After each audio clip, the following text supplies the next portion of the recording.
Hey incoming Bulldogs, my name is Stacey Heisler. I'm a current first year student and housing street team member here at UGA, and I am so excited to welcome you back to First Year First Look. In today's episode, we're going to be going over how to create community within your residence hall and in your first semester here, so let's get into it.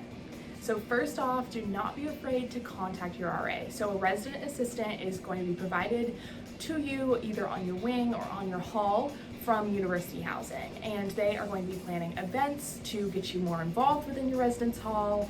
They are there to help diffuse any situations you may have with your roommate, and they are there to just kind of guide you. You should also be attending RA events. This is a great way to get to know your neighbors and your hallmates, and this also helps you get used to living on campus. You know, this is a big change. This is a great way to kind of see other people who are doing the same thing with you. You can also look into joining the community council on our website to see more opportunities to get involved with the Residence Hall Association. And this is a great way to make sure that you love your residence hall, and if you don't, you can make changes to it.